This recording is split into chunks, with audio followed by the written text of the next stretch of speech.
The Little Miami School Board meeting for January 28th, 6 p.m. Roll call. Almost like it's not working. Why is it not working?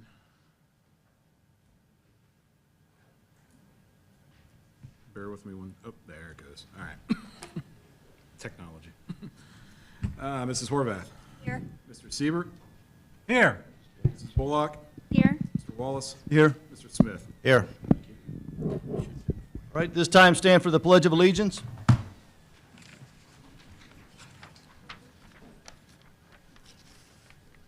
Pledge allegiance to the flag of the United States of America and to the republic for which it stands, one nation, under God, indivisible, with liberty and justice for all. No. Is it working? How you want it?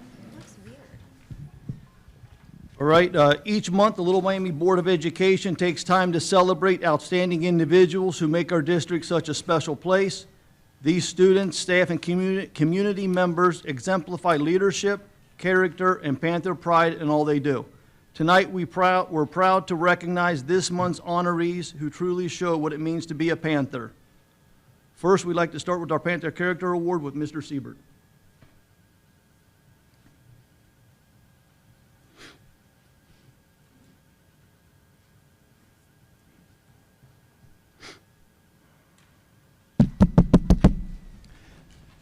We'd like to recognize 5 deserving students as this month's Panther Character Award winners. This honor is presented to one student from each of our schools. The students are recognized by their teachers and peers for their hard work and good character. This month's character trait is commitment, making a plan and put it into practice. We would like to ask the following students to come here and line up in front of the board facing the audience. Carter Wolfram, Layla Corin,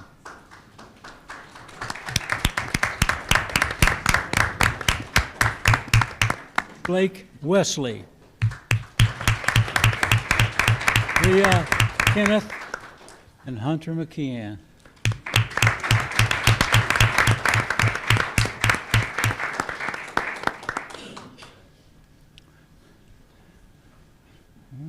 What a distinguished group. Carter Wolfram. Carter is a kindergarten rock star. He shows his commitment to improving literary skills every day. Carter has worked with his teachers, Mrs. King and Mrs. Brown, to master his letters, sounds, and he has started bending those sounds into words. We are incredibly proud of his commitment. Carter has demonstrated this year in kindergarten. Carter is a fantastic Panther Cub. Thank you.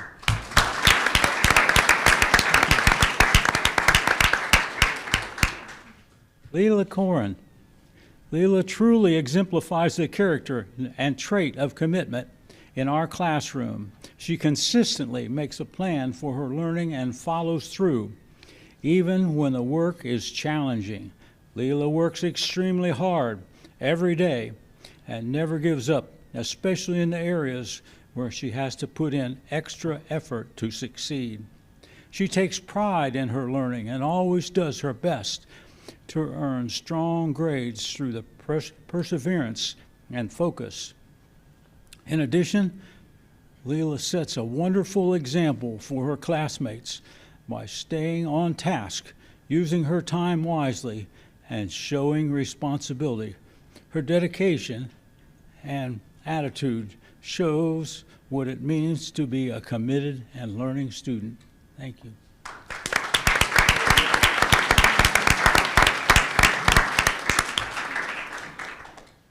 Blake has gone above and beyond to show commitment this year. He works so hard in his class to always do his best and continually gives 110%. He is determined to be the best he can be in all areas of school and in his extracurricular activities. He not only practices and works at it, but he does it with a smile and a positive attitude. I am super proud of Blake and all around the amazing kid that he is. Thank you.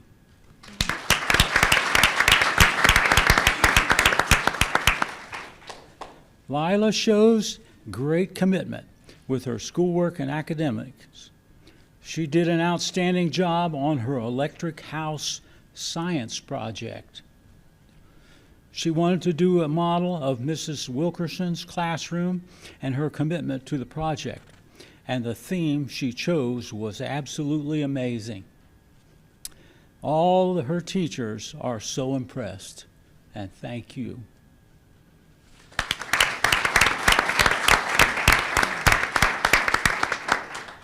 Hunter. Hunter is an incredible musician with big goals. Hunter has been working diligently and practicing and performing every chance he gets, and is getting ready to record some of his original music. He recently performed at our prep assembly and was exceptional. And I'm quite sure Greg Robinson is very proud of you. Congratulations.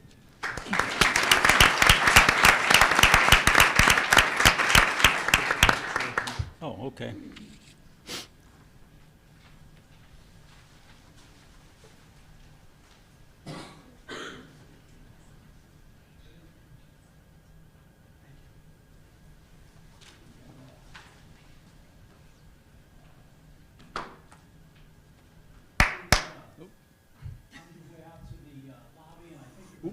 Hang on one moment. I think, yeah, we have another, we have the Panther Award. One more award, so they just need to Panther take Pride, their seats for a second and. Is that for you? Yes. Okay. Yep. All right, congratulations, guys.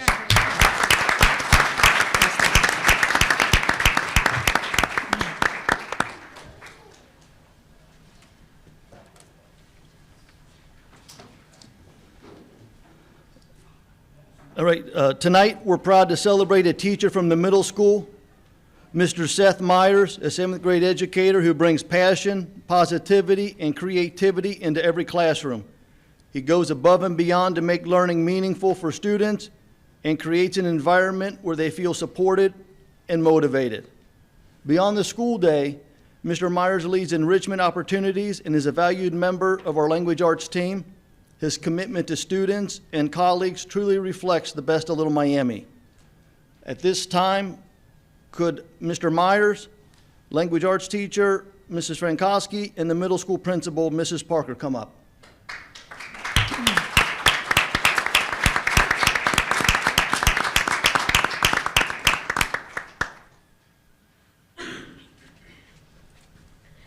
Hi, everyone. Good evening.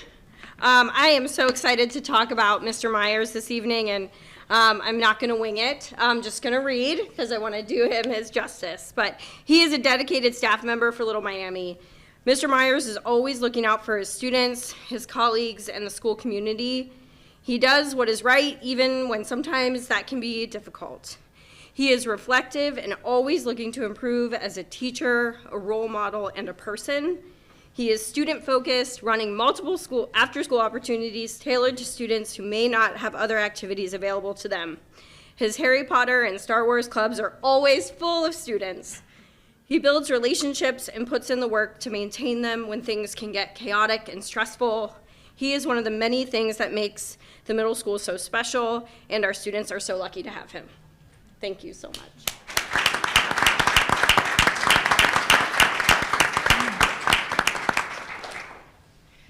Hello, I'm Carrie Frankowski. I am lucky enough to teach language arts alongside of Seth, and I made some notes about why I think he exemplifies Panther Pride and is so deserving of this award.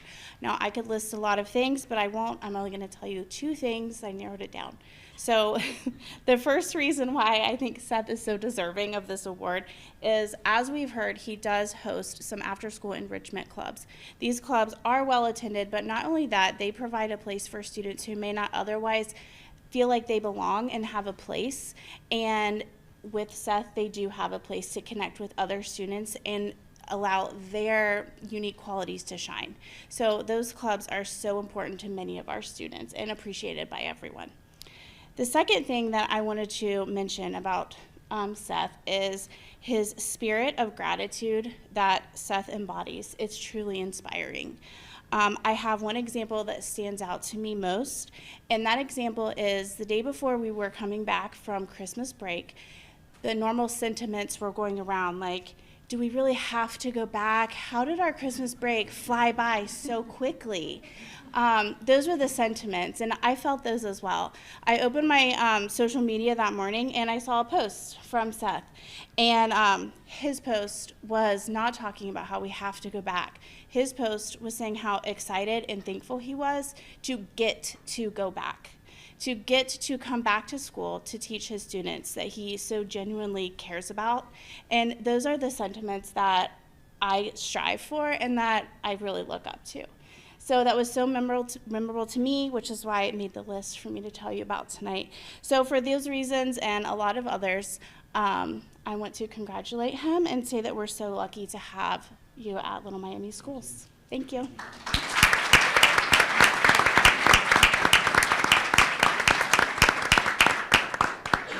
we get a picture up front, guys?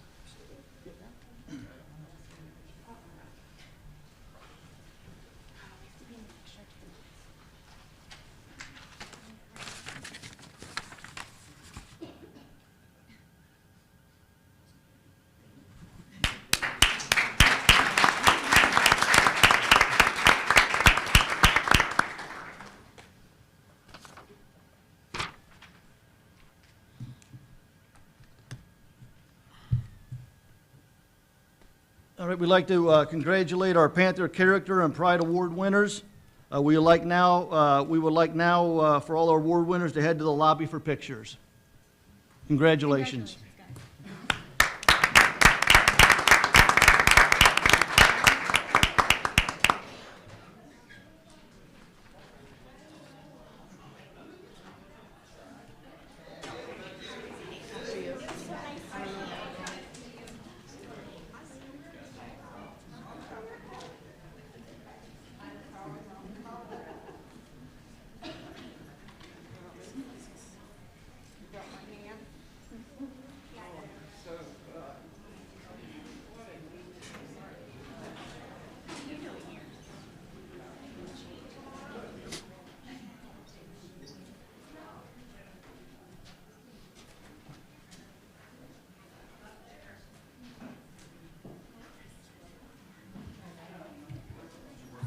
Yeah, no, thank you. This is the agenda items, this is first, second. Perfect. Thank you, yep, thank you.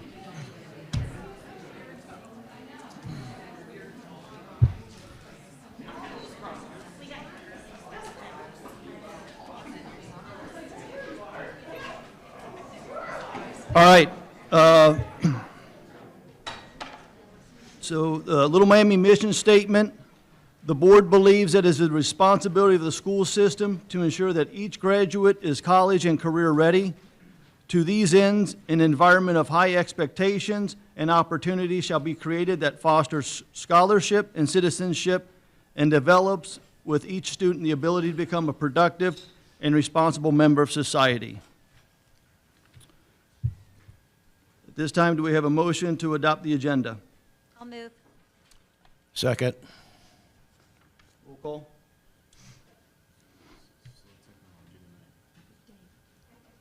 Oh, correction, an amended. Amended agenda. Amended. So do we have a motion to accept the amended agenda? I'll move. I'll second.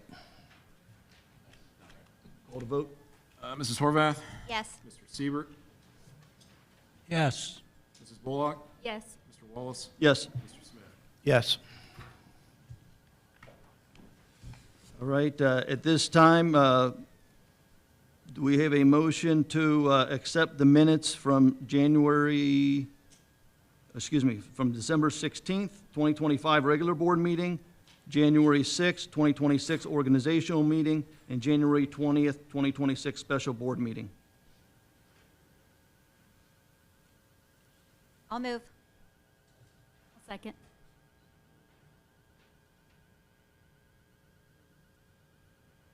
Roll call?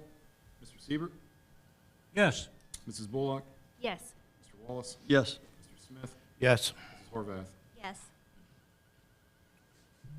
All right, superintendent comments. Yes, I welcome Hamilton Township Administrator Jeff Wright, Hamilton Township Police Chief Scott Hughes, and Hamilton Township Assistant Police Chief Quillen Short to the podium.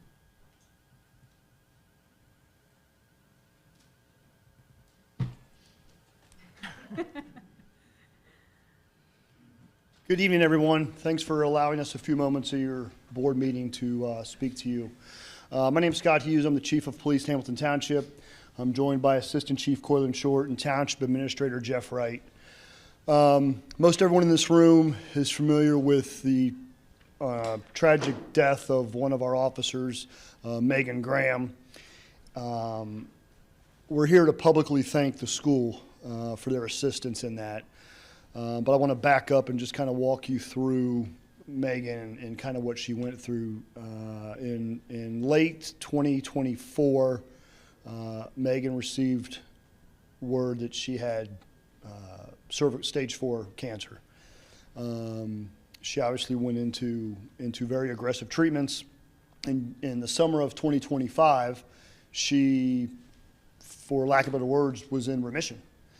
And then in the fall of 25, she had received word that, you know, the cancer had gotten worse. And the Wednesday before Thanksgiving, she came into our office and she told us that she only had weeks to live, which obviously caught us all by surprise, as you can imagine, because we were clearly under the impression that she was going to make a full recovery.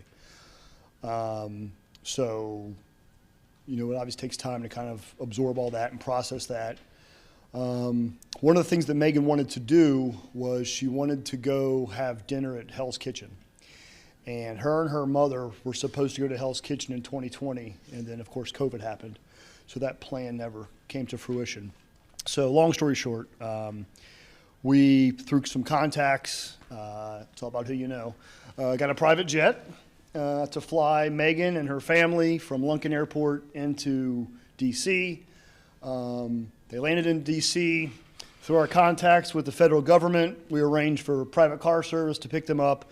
And unfortunately, as she was on the way to the restaurant, she experienced a medical emergency. And unfortunately, she never made it to Hell's Kitchen. So Megan's father called me that night. And obviously, again, you know, we're all kind of, you got to be kidding me. So fast forward a couple of days now, obviously the conversation starts about, you know, funeral arrangements and what's that going to look like. And Megan, when she was in my office the Wednesday before Thanksgiving, 5 days before I guess this happened, she had given me some specific requests that she wanted done, and then there were some things that she didn't want done. So to respect her wishes, we knew we were going to need a large venue. So that weekend, so this is Thanksgiving weekend, I called Regina and she answers and I said, hey, this is what we're thinking. We need a school and let me call you back.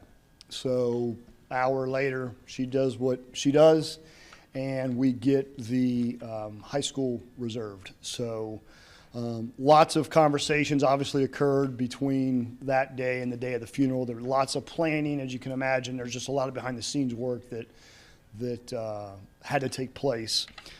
Specifically, and I just want to call out a few individuals specifically.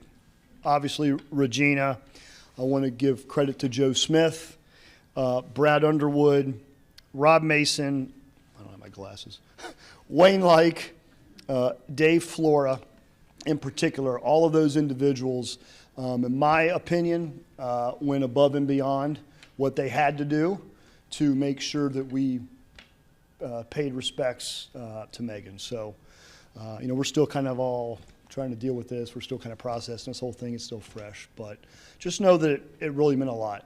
It really meant a lot that Little Miami stepped up and helped us out. You know, I know Jeff has some comments that he wants to share on behalf of the township, but you know, we as a police department absolutely love the relationship that we have with you, and this just further just kind of illustrates that and why this is so important. So on behalf of the police department, thank you very much, and thanks to everybody who was there that day and helped out. I appreciate it. Jeff? Thanks. Yes, sir. Yeah, I just want to briefly amplify a lot of what Chief Hughes said. Not only was it important what you accommodated to the PD, but to the entire Hamilton Township family. The relationship that a city or a township has with its school district, in my opinion, is the most critically important external relationship we need to have. And I want the board to know that you have that from your staff, from my perspective. Rather if it's Regina, Terry, Chad Conkle, Joe Smith, Brett Underwood, and a lot of others, their responsiveness to our questions, our needs, it is so gratifying and comfortable when a local leader such as my team knows that we get that in spades from your team. So I appreciate it. It's a part of their culture. I hope we never lose that. It makes my job a lot easier, as well as all of our departments. So appreciate that. They probably do that in more ways than you're even aware, and that speaks to their humbleness as well. So thanks for that. That Saturday to celebrate Megan was more than just turning a key and flipping on some lights. We know that took a lot of hours above and beyond what some school district staff will do. So thank you very much. I just want to say thank you to you all as well. The partnership is great. We rely on you all as much as you guys ask us for things. And so thank you for all you do for that great partnership as well. It's certainly appreciated on our end as well.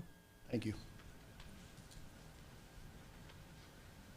Next up, I ask Mr. Ray Warwick to the podium to provide us with a board report for the Warren County Career Center. Good evening. I have a couple things to share with you. I attended my first meeting at the Career Center, and the major thing, of course, is to expand the facilities so that we can take more students. The most popular class right now is the heavy equipment. And right now, during this open enrollment, 100 kids have signed up for that class. Unfortunately, we can only take 30. And we kind of see that in a lot of other class areas, so we've known that for years. But a good thing is happening. The superintendent has been approved to select a design company to do the first part of the expansion, which will accommodate the healthcare classes, which are currently being done in a building down by the Middletown Hospital in a building with a pretty complicated and bizarre arrangement that hopefully we'll be able to get out of. The Career Center owns the building. Premier Health owns the property. Middletown financed the thing. And then University of Miami was supposed to be a tenant with us the whole time, but they took off, left us holding the bag. As a part of this whole thing to transition and expand on the main campus, the Career Center paid off the bonds, so we're in the building rent-free, and we're hopeful that Premier is going to want to buy the building. And so all of that, hopefully all that timing works, and we'll move those folks back. Probably the second thing that will happen is the construction of a pole barn, where they're going to want to move the heavy equipment out there, and that'll free up quite a bit of space in the main building. All of this comes about because they've had what you call a permanent improvement account for some time. I believe it's all funded by just transferring general fund money into it. I don't believe it was ever attached to a levy. But it's got a nice set of reserve funds there, so no problem taking care of that first expansion, probably no problem taking care of that pole barn. But the other thing that I discovered at the first meeting is they're being rather aggressive about rethinking budgeting. And you know, sometimes we get in bad habits and departments overrun their budget. And the adult ed program was doing that for, I guess, quite a while. And in the last fiscal year, they overran their budget by $400,000. And they decided, well, wait a minute, let's take a look at that, because we really want to, any amount of general fund money we have left at the end of the year, we want to move into that permanent improvement fund. And so they took a look at it. They made some moves. They made some cuts. Not any personnel cuts, but cuts in spending. Wasn't popular, but they got it done. Their new treasurer, Katrina Hilliard, actually started her finance career here at Little Miami. Everything she knows, Terry taught her. That's what she told me. Well, it was a lot, but I wouldn't say everything. She's very smart. Yes, and aggressive.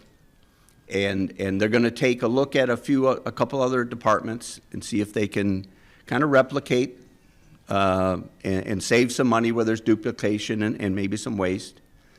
And because right now the goal would be to try to, over time, do the expansion using that PI money. We may not get all the way there, but at least the good news is, in the short run, it can be done that way because, you know, property tax is such a popular thing right now. Putting on a new levy probably wouldn't be the easiest thing to do. So we've got some time.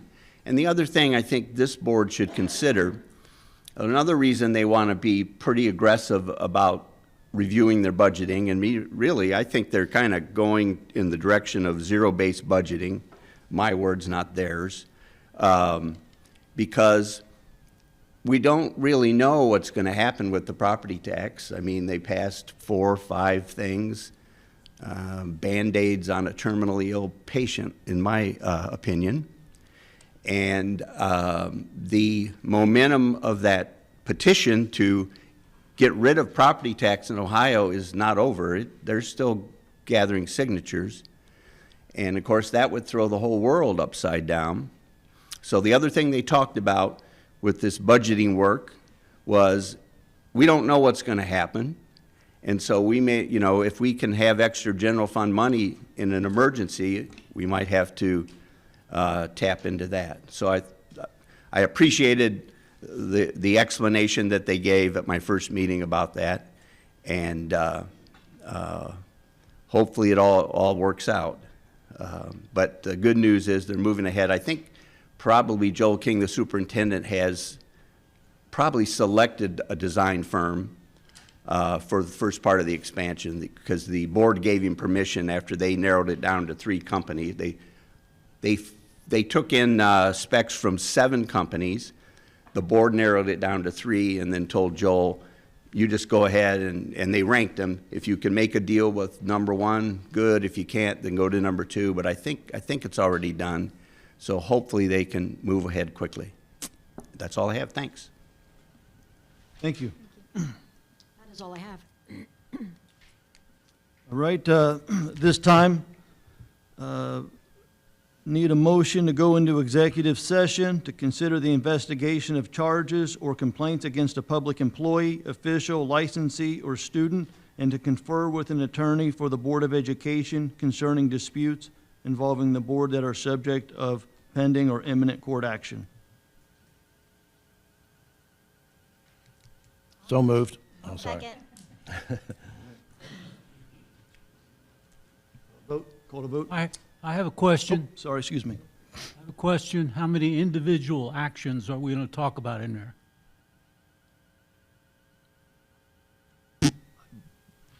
I would defer that. Omar, how many, we're just speaking about one? There's one for sure, and then there's a couple more that I was going to give a general update on. The reason it's written the way that it is so that Omar can give an update on other due process cases that we have. But there is one particular that we'll be working on specifically, but there's a 2-part to that executive session, so that can happen.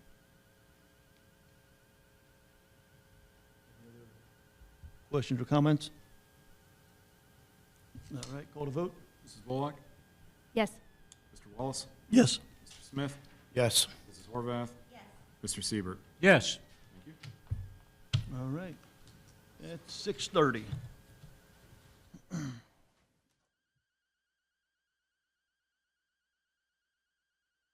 Executive session at 6:55.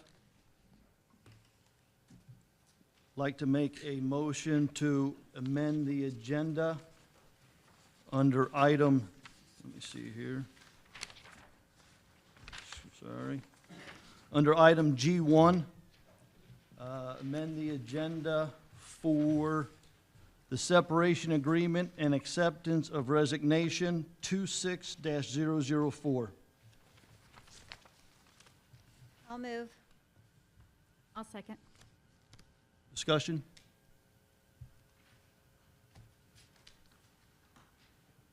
Call the vote? Mrs. Bullock? Yes. Mr. Smith? Yes. Mr. Wallace? Yes. Mrs. Horvath? Yes. Mr. Siebert? Yes.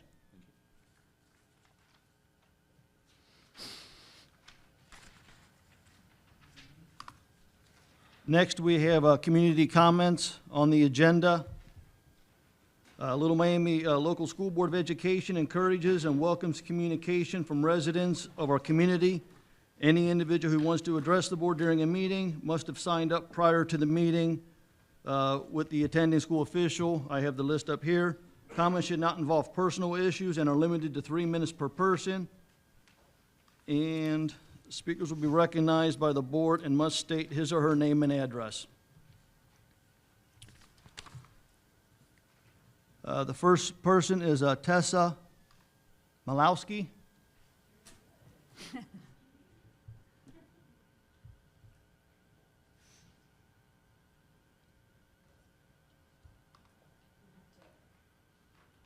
Tessa Malowski. I live in the district. I have 3 kids, 2 that receive IEP services and 1 that's in gifted services in the high school. I haven't public spoken a long time since my grandpa's funeral, and all of a sudden I prefer a room full of Secret Service agents than this, but I'll try my best. The needs of the students and staff should be first. Instead, sometimes they're brushed aside to usher in policies, which may not contain real data or evidence. Teachers and special education evaluators have to show at least 2 or 3 data points with ease at every meeting. Proposed wants have been shared with news stations, and news articles affirming agenda items are based on values and beliefs. Policy based on subjective morality could possibly contradict the rights affirmed in the First Amendment. Policy based on subjective morality also have no place in the public sector. Our growing population and overcrowded classrooms should take precedence over items such as monitoring classroom decor. These are distractions from real issues that ignore the needs of students and staff. Dismissing a long-standing lawyer, introducing a new lawyer with no time to vet, and introducing a contract to an out-of-state consulting firm could be considered non-typical actions.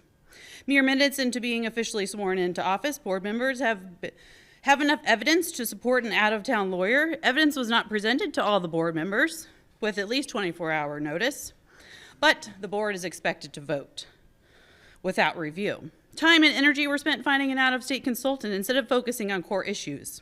A consultant firm that is unfamiliar with Ohio Revised Code and is not a CPA or a tax attorney. Teachers have upwards of 25 students in their homeroom, with new students still being added. Additionally, we have yet to offer full-time kindergarten or preschool. These are examples of pressing issues that require immediate attention. Instead, hiring a new lawyer and bringing out-of-state and experienced companies were made a priority. Issues such as underpaid subs and teachers, transportation needs, custodial needs, athletic department needs, cafeteria overcrowding in the high school, hazard pay for our staff members that do car duty twice a day, filtering, 75, 100 cars. All it takes is one accident and one parent not paying attention, and something we might be on the hook for a lot of money. We need to allocate more time to reaching out to our local townships and communities in preparation for the uptick in neighborhood growth and also the increased enrollment that will bring. And if that's happened, does the community know about it? What are we doing to prepare? Book fair vendors, classroom posters, and school walkthroughs have little to no effect on a student's daily or long-term success. A student with an empty stomach or an overcrowded, overworked, underpaid, and underappreciated teacher has more of a direct impact on a student's success. Thank you. Next up is Courtney McKeon.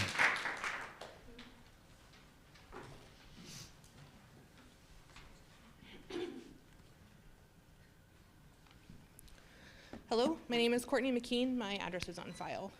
Can you state your address, please? I have the other ones written down. Here's why I didn't ask it. Okay, it is on file. I have written it down before. Okay. All right. And can you state your address? Okay, it's 3190 Yellowtail Terrace. Everything I'm about to say is my personal opinion. Members of the board, your community needs, deserves, and expects accountability, trust, and transparency. Many of you ran for election on a platform of fiscal responsibility, and as elected officials, your community is counting on you to follow through on those promises. As a community, it was hard to watch in your first meeting as a new board, a nomination and immediate vote in the same meeting for a new legal service with little apparent opportunity for board deliberation. That is not how we expect the board to function. Your community expects collaboration, professionalism, and transparency. Given these expectations, I believe the community would expect that any new business or service presented for board vote should go through a competitive RFP process with multiple bids so that due diligence is done and the most financially responsible option is chosen for the best fit of the district as well. Each RFP should include details of the following, which we have not seen so far in the things that are happening. A complete itemized financial with detailed cost breakdowns, including ranges and guidelines for variable items, and contract language that states clearly any amount over the itemized requirement and requires an updated contract before additional services can be provided. Data security and integrity is also critical for our district, I believe, in making sure that things are considered that we have not seen regarding channels of secure transfer of data. Are we sending stuff via email, or are we doing SFTP, secure file transfer protocol for those who are not aware? Whether the service provider agreed to sign confidentiality agreements, and whether or not AI tools will be used, and if so, what safeguards exist if those are being used with our data. The district should be protecting the data of all of our financials as well as our students. Other considerations include research that the community deserves to see your due diligence on, include vetting vendor history and references from other districts, including outcomes and any concerns that come up from those districts, reviewing publicly available consumer and business records where relevant, considering vendor location, and prioritizing local or Ohio-based providers when possible to avoid unnecessary travel costs and ensure familiarity with Ohio law. Ensuring the provider has demonstrated background in education, law, and educational operations so that we do not get ourselves in trouble if someone's not familiar with education specifically. Ensuring that the mission and values of that provider also aligns with the mission and values of our district. I think that is very critical. We have a lot that we are prideful here as Panthers, that we want to make sure that we're protecting our district. If the board is serious about change and transparency and fiscal responsibility, your community needs you to show with your actions, louder than your words, that you are doing these due diligent things. Thank you. Thank you. Gina Baldwin.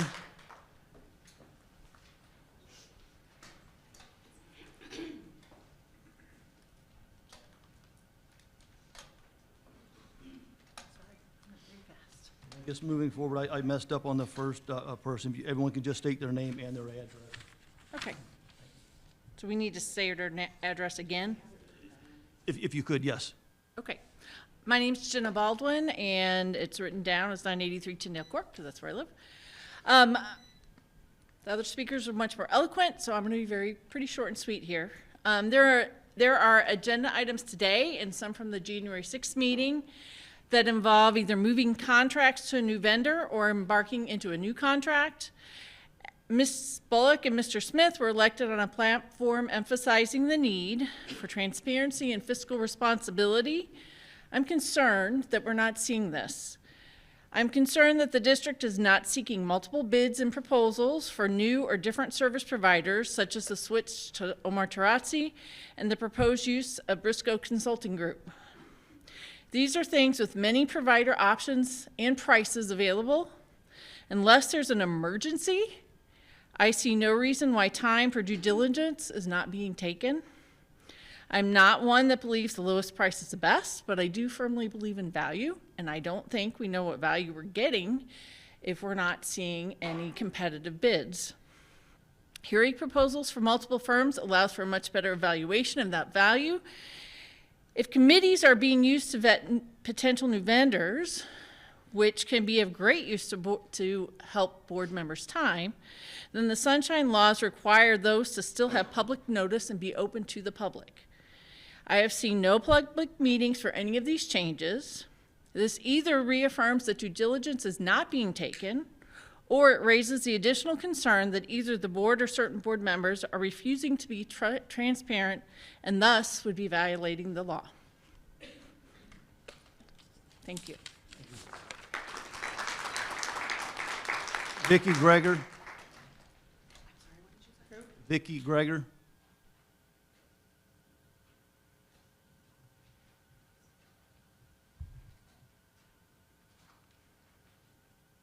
My name is Vicki Greger. I live at 8110 Mulberry Street. I just have a couple questions that hopefully will be addressed this evening later on the agenda. But my major question is, why do we need another financial audit? Is there some sort of impropriety that we are not seeing that we need to know about, or is this just a waste of money? All I've seen happen here since our 2 new board members were elected, since Mr. Wallace was made president, is money being spent. And we're not given reasons why that money is being spent. That's all I wanted to know. Thank you.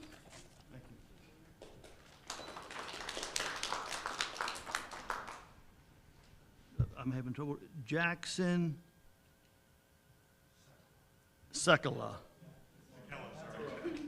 Thank you.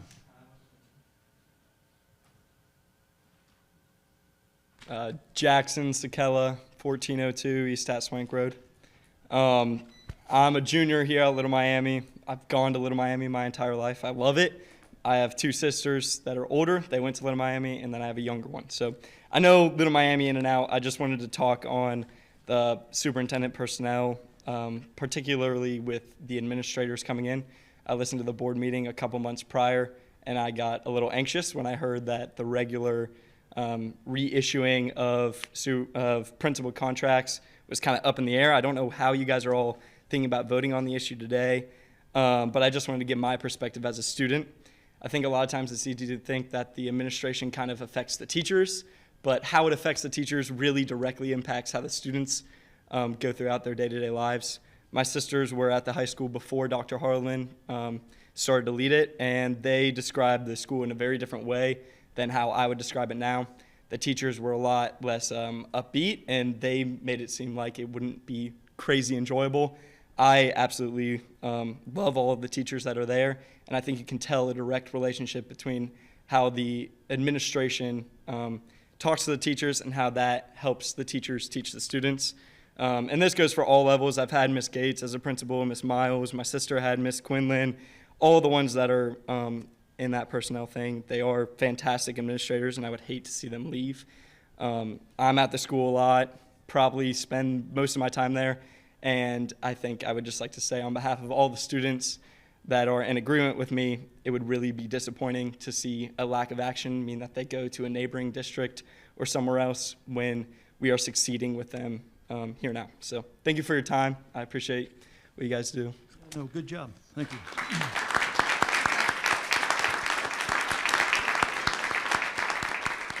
Lynn Ratliff. Can I just say that was impressive? That was impressive. I agree. You get A, straight A's for quarter 3. Good evening, members of the board. I want to be very clear from the start. I support an operational efficiency audit. Our district should always be looking for ways to improve and use tax dollars wisely. What concerns me is not the idea of the audit, but the process being used to select the people who would conduct it. Recently, we engaged a law director who does not have formal experience in educational law. Now we appear to be entertaining doing business with a consulting firm whose owner is currently a procurement director in a large Texas school district. While he has experience in contract and budget management, he does not have formal accounting credentials, nor a proven track record working with districts of our size and structure in Ohio. While we are not like his school in Texas, we are a much smaller district operating under Ohio law, Ohio education regulations, and Ohio public contracting rules. Those differences matter. I'm also concerned by reports from other Ohio districts that have worked with this consultant, including legal challenges tied to his recommendations that raise serious financial and compliance questions. That alone should signal the need for a careful review and due diligence. This is not about personalities or politics. This is about governance and fiduciary responsibility. If any professional or a business setting, a hiring engagement of this scale would go through a formal RFP process. Multiple proposals would be reviewed. Finalists would be interviewed. Qualifications, legal compliance, financial expertise, and track records would be thoroughly vetted before a decision is made. This is true for any contract, including our law director and Briscoe Consulting. That's a process that protects the district, it protects the board, and it protects the public trust. There are 5 of you on this board, and you were elected by community members with different views, different priorities, and different expectations. But you share one responsibility: to act as a careful and impartial steward of this district's resources and future.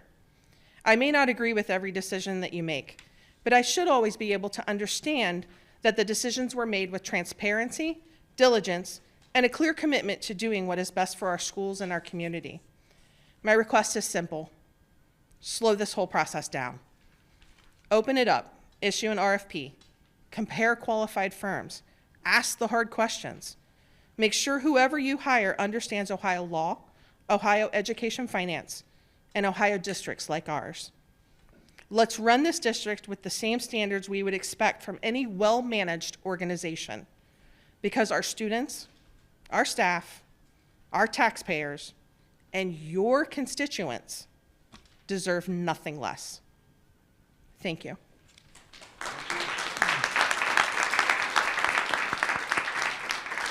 Libby Shelton.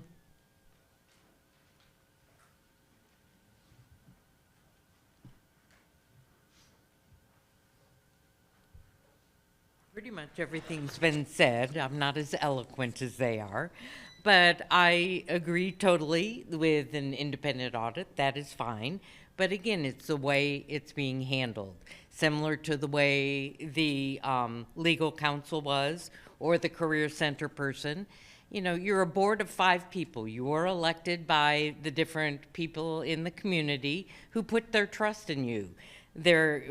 And you ran on transparency and fiscal responsibility. Yet, at the first meeting of this year, just when the new people were sworn in, things were put on an agenda that 2 of the members had no idea was going to be on an agenda. You asked for a vote on that same day. Why was there such a rush to get into this? Most of the time, companies or any organization, ask for names of different people. They inquire through the community, through the state, to get names of different people to review and vet and look at their qualifications. You are only bringing 1 to the table and asked to vote on it, which isn't taking the interests of these students, the community, the teachers, the administrators. I don't understand what the rush is and why it has to be done so quickly. At the first board meeting of the year, when everybody is just sworn in, you're getting to gel as a group together, but you all need to work together. Don't take us back in time. We've worked so hard to get where we are for the school district and this community. Thank you. Thank you.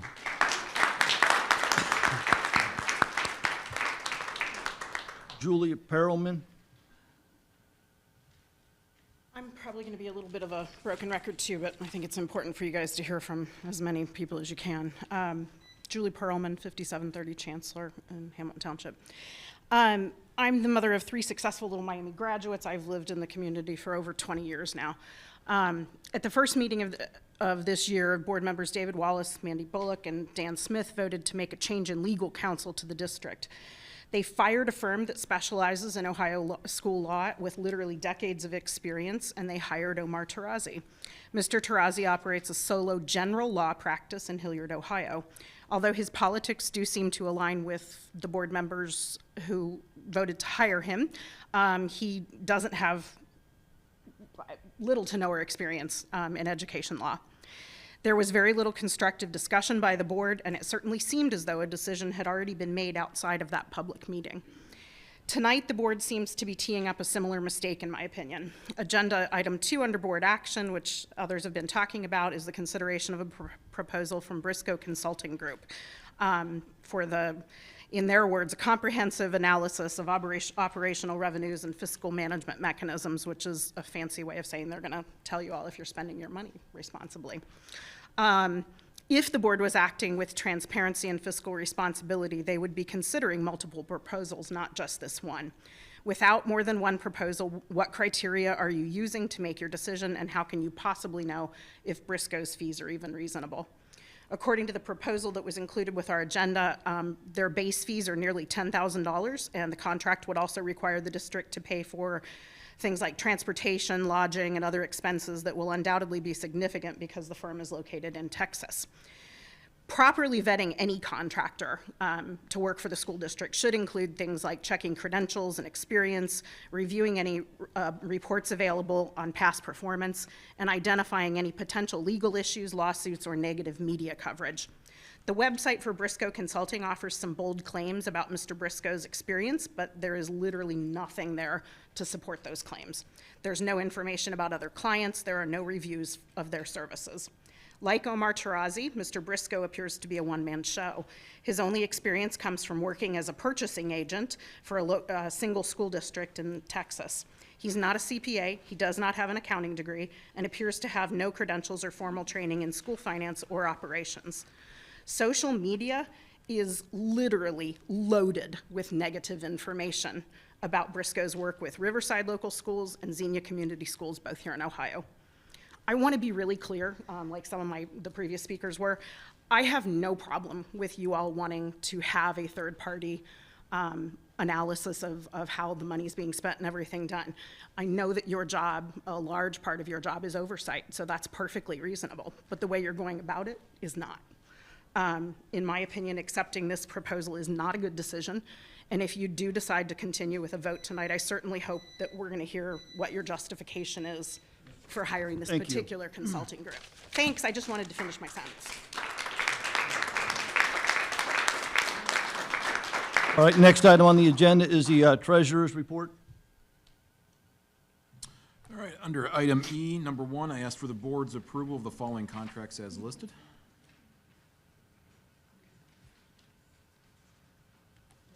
So moved. I'll second.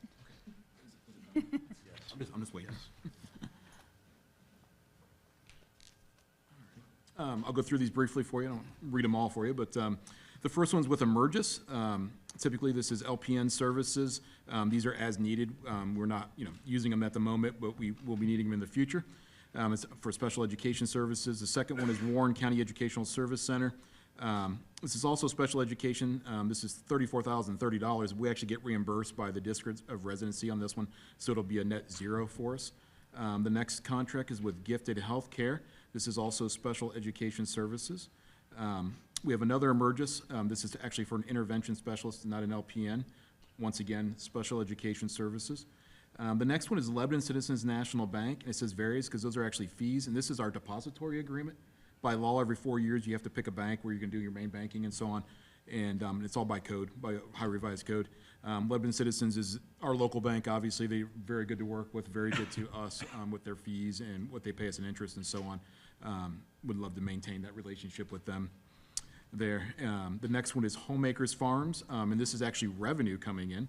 This is for the rental of the land. We have the roughly 40 acres on the corner of Ford and Zor. The next contract is In Compliance Consulting. This is for investigative services. This is essentially, it's not legal service, but I think it's performed by attorneys, to be honest with you. And then we have Neola. Neola, this is for update support policies and guidelines. Of course, we changed all our policies to Neola from OSBA, and this is what they call their, what's it called, Mrs. Morgan? I can't think of what it's called. Is it Select? Thank you, Select Service. Once again, it's as needed. I actually contacted them, wanted to know roundabout what is an average that deals you spend a year for Select Services. Most districts, it's not more than $500. So not very much at all. And then the last contract is Reminger, and this is also for legal services. Questions or comments? Call to vote? Mrs. Horvath? Yes. Mr. Siebert? Present.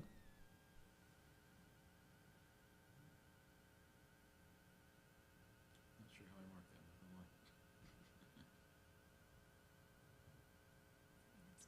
Abstain. Mrs. Bullock? Yes. Mr. Wallace? Yes. Mr. Smith? Yes. Thank you. Next, under item 2, I have several donations from the Little Miami Athletic Boosters, asking for your approval.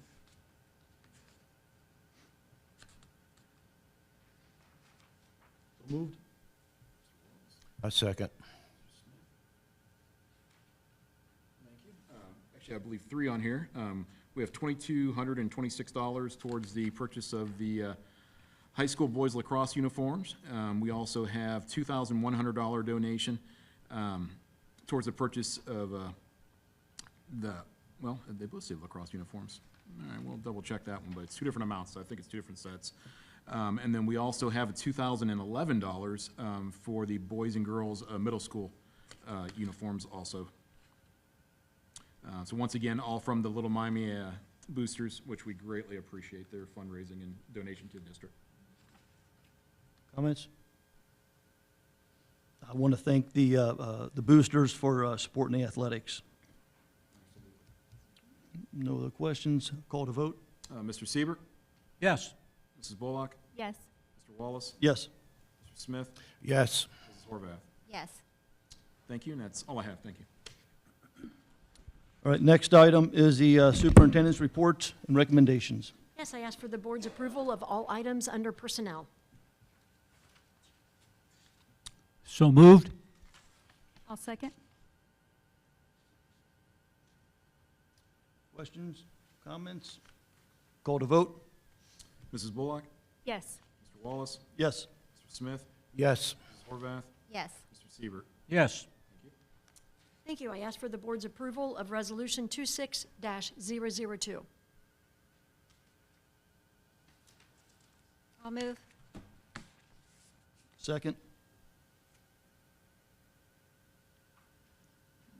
No comments? Call to vote? Mr. Wallace? Yes. Mr. Smith? Yes. Mrs. Horvath? Yes. Mr. Siebert? Yes. Mrs. Bullock? Yes. Thank you. I ask for the board's approval of Resolution 26-003. So moved? I'll second. Comments? Call to vote? Mr. Smith? Yes. Mrs. Horvath? Yes. Mr. Siebert? Yes. Mrs. Bullock? Yes. Mr. Wallace? Yes. Thank you. I ask for the board's approval of the track and field field trip as attached. So moved? I'll second.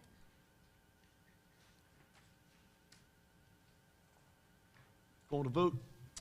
Mrs. Horvath? Yes. Mr. Siebert? Yes. Mrs. Bullock? Yes. Mr. Wallace? Yes. Mr. Smith? Yes. That is all I have. Thank you. Thank you. Next item, under board action, separation agreement and acceptance of resignation 26-004.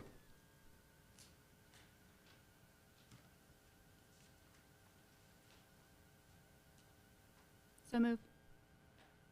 Second. All right. This resolution, I will read it. Whereas the Board of Education for the Little Miami School District is authorized to employ personnel and enter into agreement necessary for the operation of the district.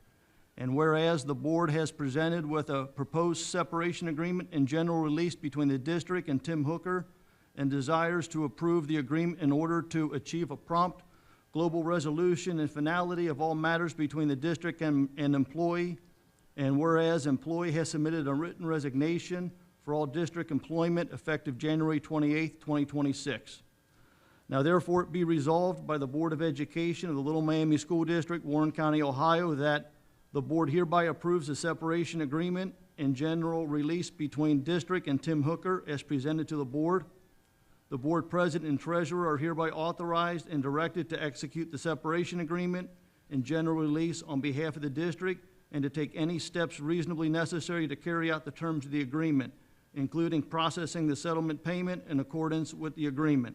The board hereby accepts the resignation of Tim Hooker from all district employment effective January 28th, 2026, or such other effective date as may be consistent with this agreement, adopted the 28th day of January 2026. Comment? Call to vote? Mr. Siebert, Yes. Mrs. Bullock, Yes. Mr. Wallace, Yes. Mr. Smith, Yes. Mrs. Horvath. Yes. All right. Next item is the financial review proposal. Yes, I actually submitted this Oh, oh. proposal. I'm sorry, do we have a motion? So moved. Second? Am I good to go? Yep, you're good. I submitted this proposal from BCG Advisors for $9,500. I submitted it 10 days ago to the board for review, questions, and for them to contact the vendor. I would like to explain a little bit of basics, the difference between a state audit and an independent financial review. A state audit shows that you follow the rules, it confirms compliance, and it's state mandated. And Terry does a great job. He's in no fear of anything happening to him. We need him to continue to do what he's doing. But an independent financial review gives insight into how our resources are being used and if those resources are truly working for our students. It helps with how to budget by identifying areas where we could reallocate funds to programs that directly impact our students. It shows transparency and strengthens public trust by demonstrating we are being good stewards of our tax dollars.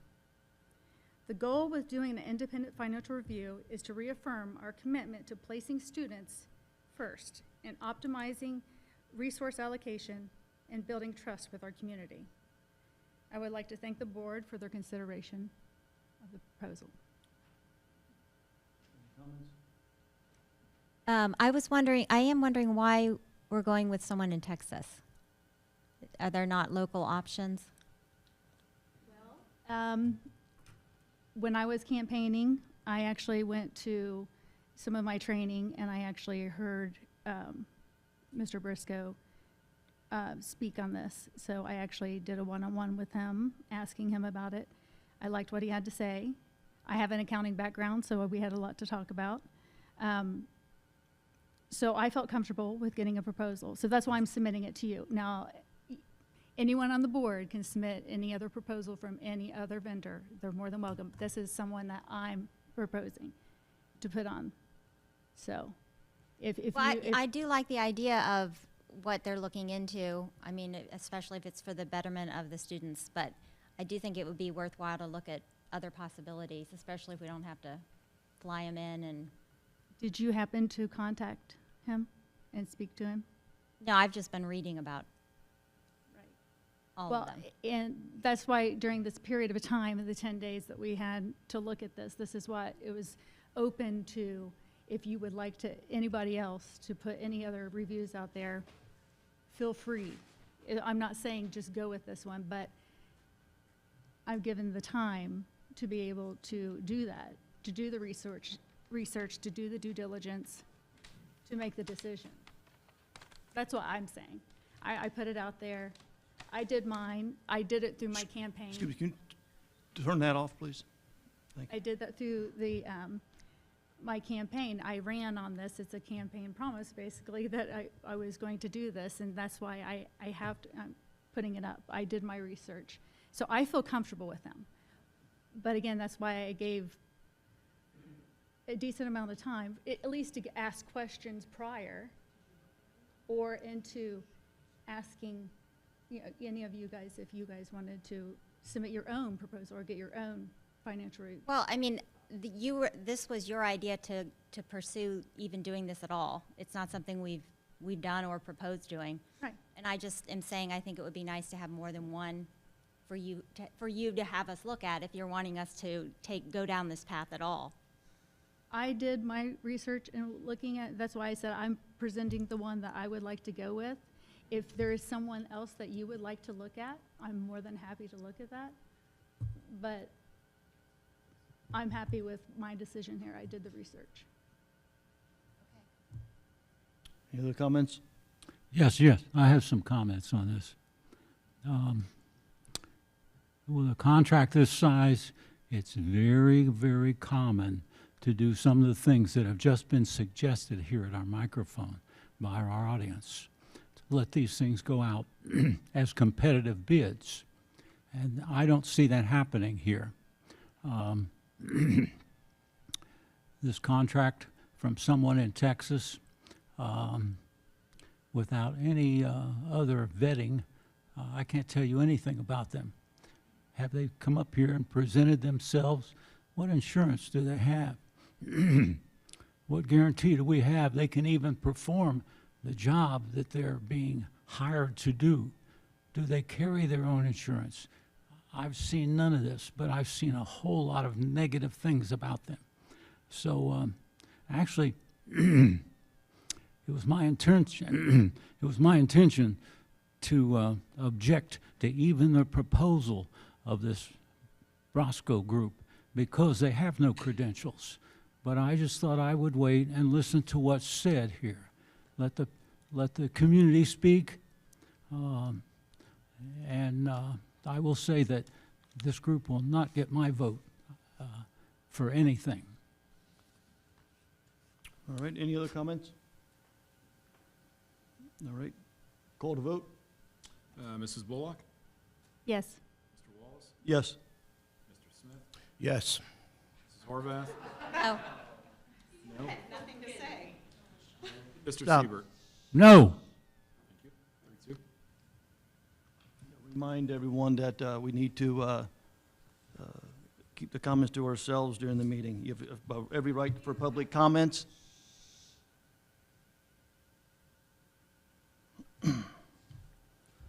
All right, our next board meeting is Wednesday, February 25th at 6 p.m.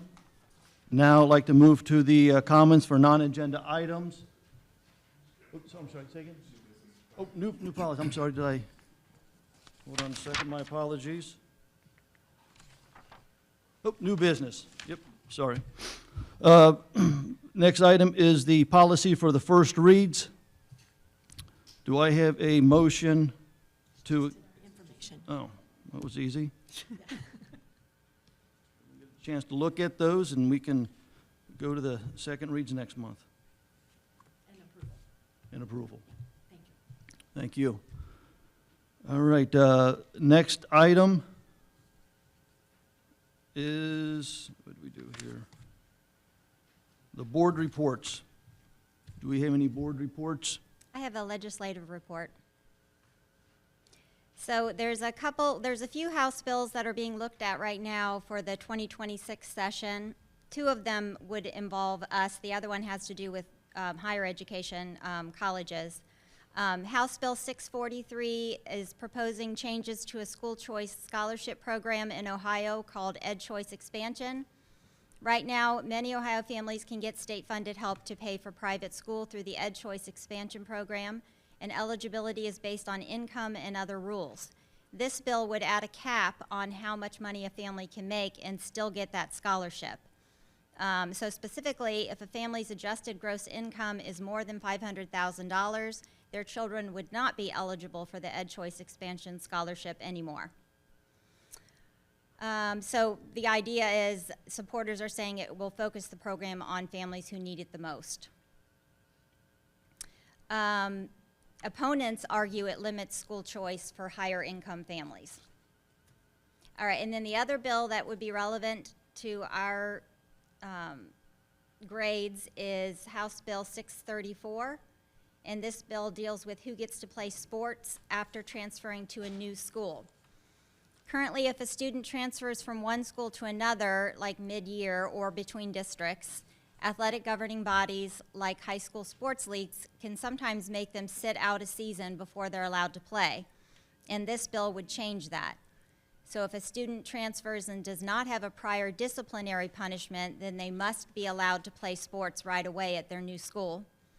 And then if the student has a past suspension or disciplinary action, then the school officials would have to decide within 10 days when that student is eligible to play. If they don't set a date, the student gets to play right away. So basically, it makes it harder for athletic groups to bench transfer students unless they have a discipline issue. And those are the two that are currently somewhat relevant to our district. Thank you. Any board comments? Yes, I have some. I've asked 3 times for the OSBA to be brought before this board for discussion, and they've been blocked all 3 times. OSBA has been around for 70 years.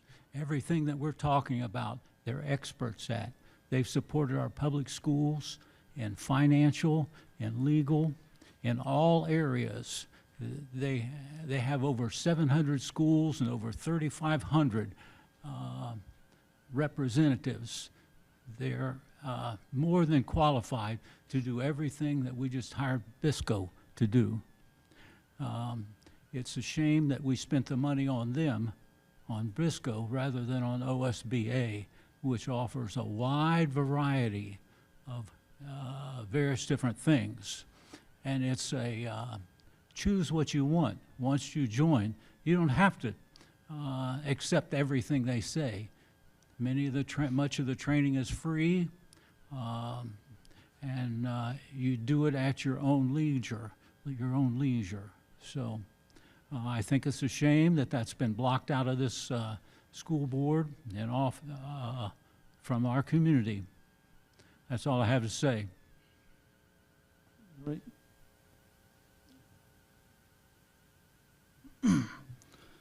All right, I think there's been some discussion about the flags and display policy.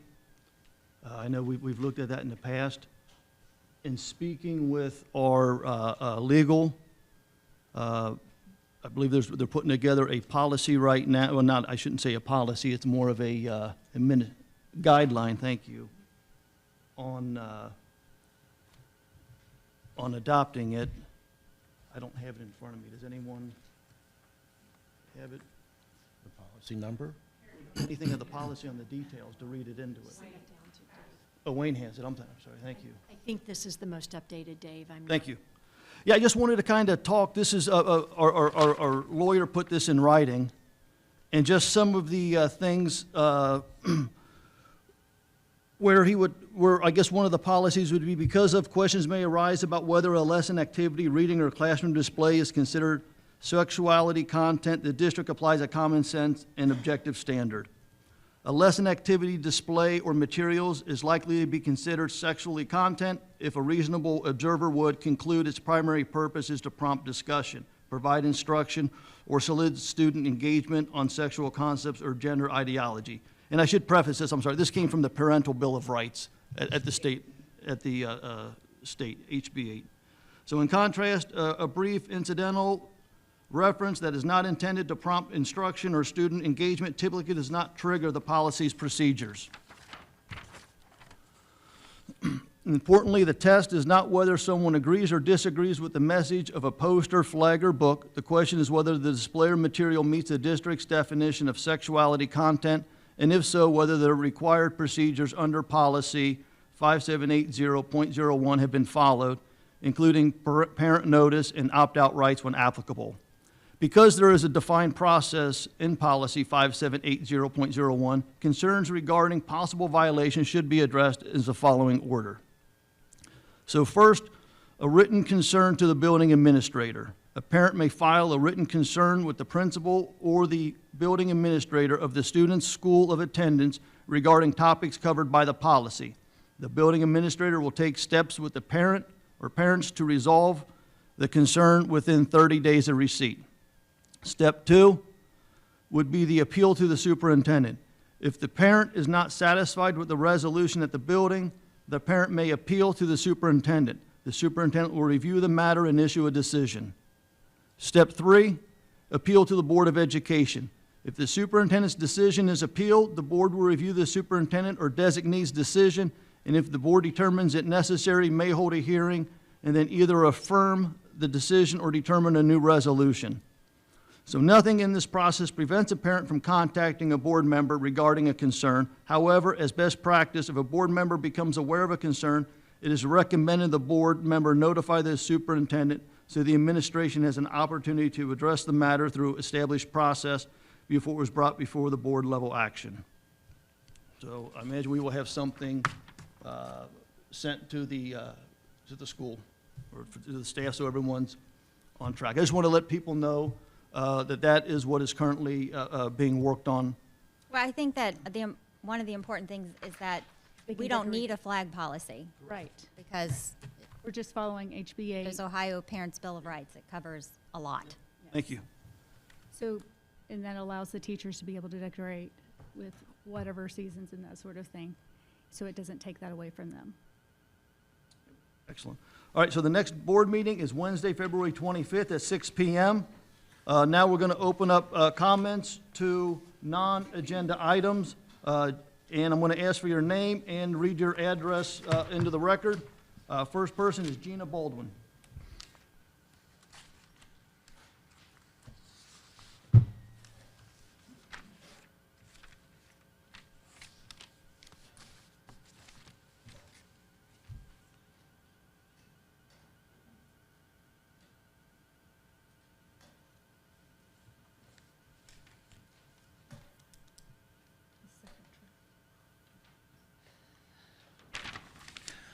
I'm Jenna Baldwin, 983 Tyndale Court. The actions of the Board of Education greatly impact the teachers and administrators that we attract and we retain. This in turn affects the health of our schools, which in turn affects the health of our community. I have several concerns for the future of our school district and the actions of this board. I'm extremely concerned that after hearing all the comments you heard today, that you chose to not take any of the advice people gave you, which was to send things out for bid. Firstly, we talked about the transparent fiscal responsibility. Ms. Bullock and Mr. Smith, you ran on that as a platform. However, I'm not seeing that. If you believe that, you would adamantly oppose moving on issues without proper notification, sufficient public discussion, as required by the Sunshine Laws, multiple bids and proposals for fiscal expenditures.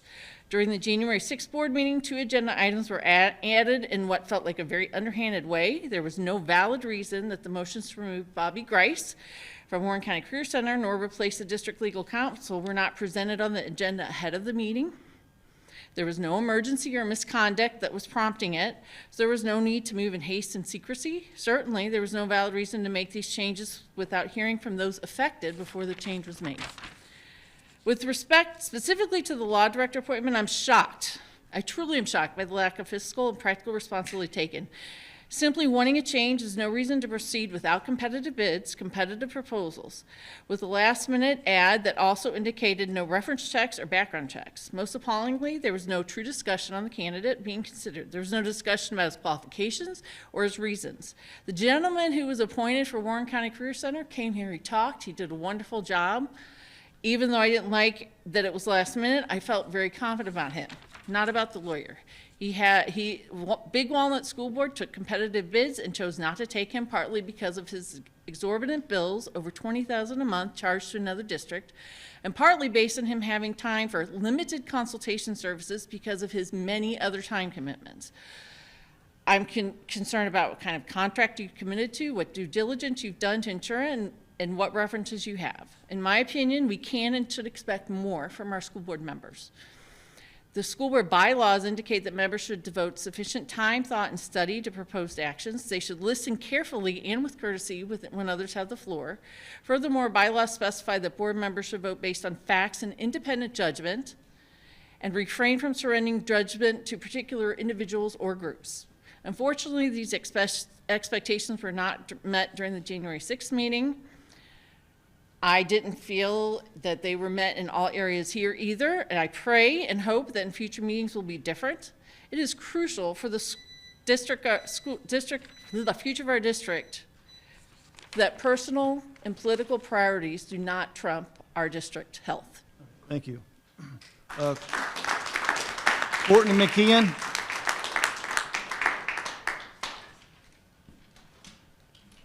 Courtney McKean, my address is 3190 Yellowtail. Today, I'm speaking as a concerned parent. These are my opinions formed based on publicly available information. I've recently found language on an organization's website that I personally find disturbing. I have personally been present at a board meeting where members of this organization have been present, and I've heard with my own ears members of this organization offer training to the board. Beyond those meetings, I do not know the extent of their interaction with the board or community, but from what I am aware of, I am deeply concerned. I want to read a paragraph published on the National School Board Leadership Council's own website as of January 15th, 2026, so the public can judge for themselves. The section of their vision page is titled Learning Disabled, Mentally Handicapped, and Special Needs. The text reads, students who are learning challenged can consume a lot of a teacher's time and resources. This means less time for students that are not learning challenged. This is their words, this fact provides less than ideal outcomes for both the learning challenged and those who are not learning challenged. By providing specialty teachers and exclusive classes and schools for learning challenged, we open up a path to success for both groups. This is language posted directly on this organization's website. In my view, this language treats children with disabilities as a burden and advocates separation of children into separate classrooms and even separate buildings. These ideas, if ever adopted as district policy, could conflict with students' rights under IDEA and FAPE and undermine inclusion in this district. Reading this as a parent, in my opinion, in an organization like this, any organization that promotes these ideas, sorry, I'm very upset. I believe that it promotes a discriminatory mindset towards students with disabilities and special needs. And as a parent, I would not want any organization expressing these ideas to have an opportunity to influence our district. I am asking that the board publicly clarify whether, to the board's knowledge, if it has ever in the past, present, had any communications, training, partnership, or support from NSBLC or any of its affiliated entities or consultants representing them or any entities endorsed by them. Additionally, I urge the board to publicly reject these ideas to reaffirm that the board has the best interests of all of our students in mind. And I ask that the board publicly commit that the district will not associate with organizations or businesses that promote the isolation of students with disabilities or learning challenges. All of our students add brightness to our school and deserve to be included without concerns of outside influence such as these that could suppress their rights. Thank you. Laura Fisher. I pass. All right. Julie Perelman. All right. All right. Tomorrow we're on a 90-minute delay? As of now. Booing right now. As of now, so. So anyway, that being said, we'll go ahead and make a motion to dismiss. I'll move. Second. Mrs. Horvath? Yes. Mr. Siebert? Yes. Mrs. Bullock? Yes. Mr. Wallace? Yes. Mr. Smith? Yes. Hey, Terry, do you keep these for record? The, Yes, I do. All right. Do I need to sign anything for the last time? No,